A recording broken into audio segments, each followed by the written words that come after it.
Welcome back, everybody, to another deep dive.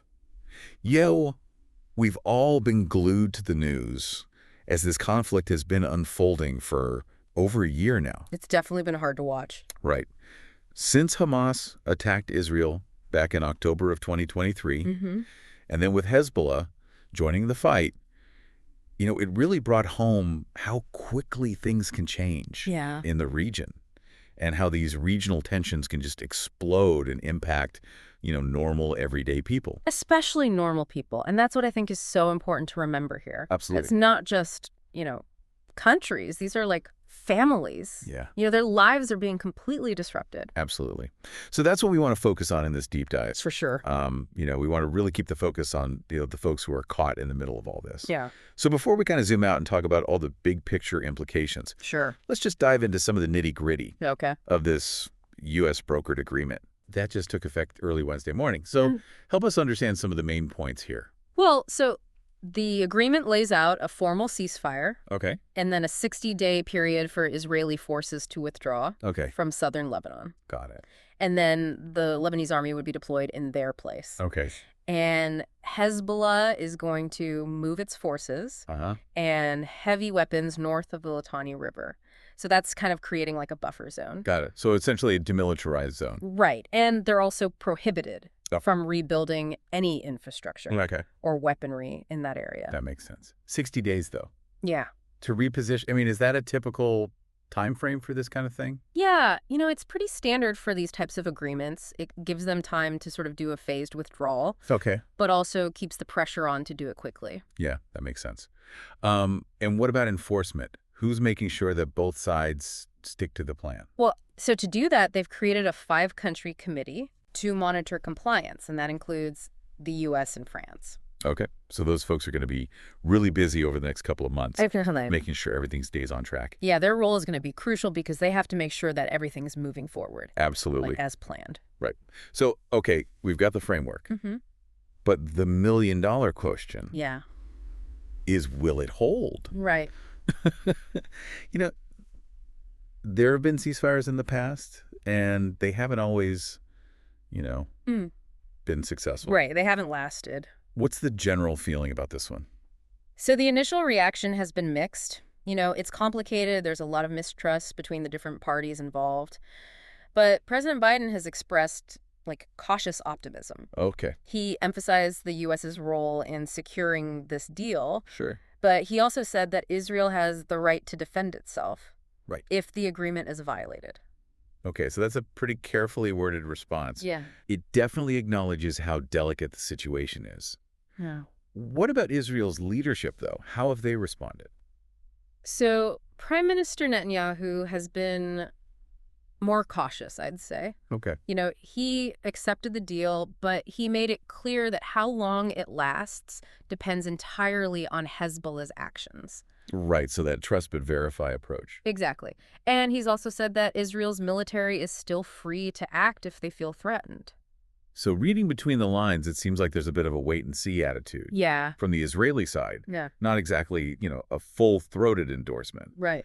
What about voices within the U.S.? Have we heard anything from lawmakers? Well, we have heard some pretty strong criticism from Senator Cruz. Okay. He's arguing that the Biden administration pushed Israel into this deal and that it limits their ability to respond to future threats. So, this really underscores the political divide that we have in the U.S. when it comes to involvement in the Middle East. Yes. And how this whole ceasefire is being viewed through very different lenses. Yeah. So we've got disagreement within the U.S. Yes. What about internationally? Is everyone else on board with this? So Senator Schumer has actually praised the deal. Okay. But he also said that for a lasting solution, we also need to address what's happening in Gaza. Hamas needs to release the hostages. Right. And they need to agree to a ceasefire themselves. Really? And then internationally, Josep Borrell, who's the European Union's foreign policy chief, he's put out a statement urging Israel to really follow this ceasefire. Okay. And he warned that Lebanon could become even more unstable if it fails. Wow. So a lot riding on this. Yeah, a lot of hope, but also a lot of uncertainty. Absolutely. And ultimately, the success or failure here, Yeah. It's not going to be judged by what politicians say. No. It's about how it impacts, the daily lives Yes. of the people who are caught in all of this. Absolutely. So let's shift gears a little bit and talk about those folks Yes, let's do that. and what this ceasefire could mean for them. Definitely. It's easy to get caught up in all the politics, Mhm. but we have to remember that for thousands of families, this ceasefire, it means they can finally breathe again. Right. Like imagine, living every day under the threat of rocket attacks. You Yeah. have to flee your home. You don't know if you'll ever be able to go back. Right. That's what people have been dealing with along the Lebanese border and in northern Israel. Yeah. And it's just, I mean, we see the numbers, over 70,000 Israelis and 300,000 Lebanese displaced.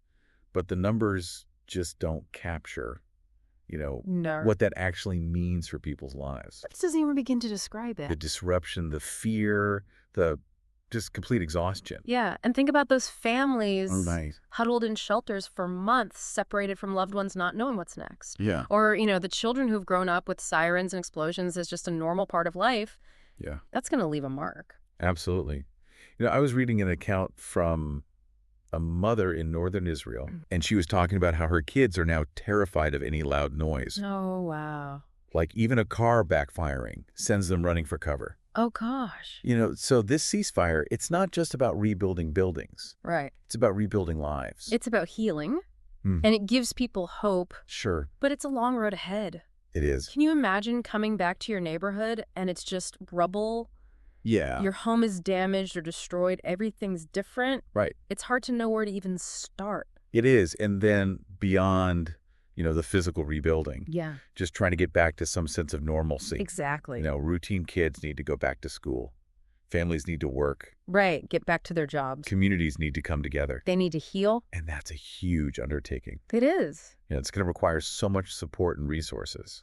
It really highlights the role of the international community. It does. They have to step up, not just with, monitoring the ceasefire, Right. but with humanitarian aid. Of course. Financial assistance expertise to help these communities rebuild. Absolutely. It's not just about getting people back on their feet. Right. It's about helping them create a future. A stable future. Yes.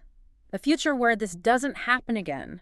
Right. And that takes long-term investment. It does. Infrastructure, economic development, trauma counseling, mental health services. Exactly. All of that is essential. It's a daunting task. It is. But if this ceasefire is going to lead to a better future for these people, Mhm. it's essential. And what gives me hope is seeing those individual stories Yes. of resilience, of people helping each other. Absolutely. Like that shopkeeper who's determined to reopen his business. Yeah. Or the teacher who's working so hard to make sure the kids have a safe place to learn. Right. The families coming together to support each other. Yeah. Through this unimaginable hardship, it's those everyday acts of courage It is. that show us that healing is possible. Absolutely.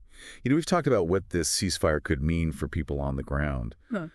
But stepping back a bit, what does this all mean for the region as a whole? I mean, is this a sign of things to come or just kind of a pause in a much longer conflict? Well, that's the big question, isn't it? And honestly, no one really knows for sure. I mean, this region has such a long and complicated history, and there are just so many factors at play. Yeah. You've got the balance of power between Israel and Hezbollah and Iran, and then you have the ongoing conflict in Gaza, and then, of course, the role of international actors. It's like this giant puzzle Right. where every piece is connected. And speaking of the conflict in Gaza, Yeah. this ceasefire doesn't directly address that situation, Right. but could it have some ripple effects? It's possible. I mean, the situations are different, but any changes in the region, they can definitely shift things. Right. Secretary Blinken has even suggested that, this could maybe create an opportunity for de-escalation in Gaza, too. Okay.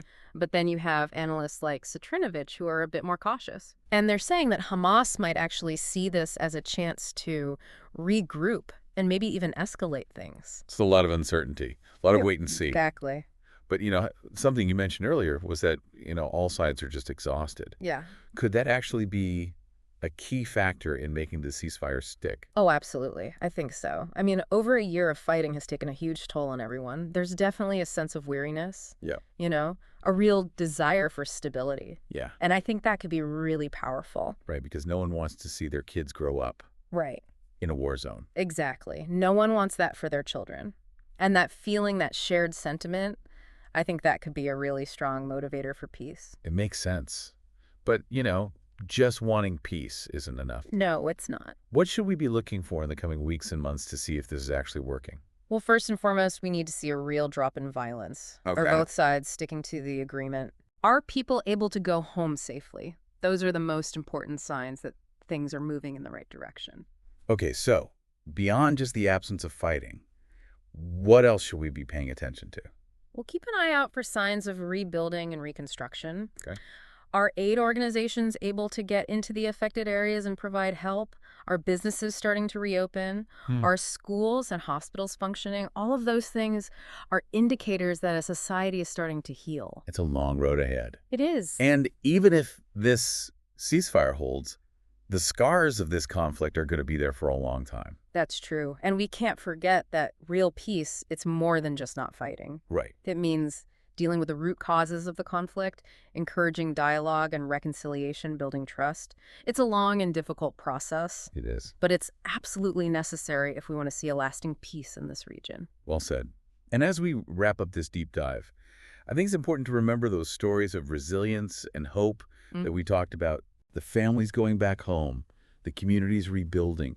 Those are the stories that really matter. They are. They remind us that even in the midst of war, the human spirit is strong. It really is. And I really encourage our listeners to remember those stories, to stay informed, and to have these important conversations, and to support the organizations that are working for peace in the region. Well, thank you so much for joining us on this deep dive. We know it's been a heavy topic, but we hope this has given you a better understanding of this complex conflict and the challenges ahead and the possibility of a more peaceful future. So until next time, keep exploring, keep learning, and keep diving deep.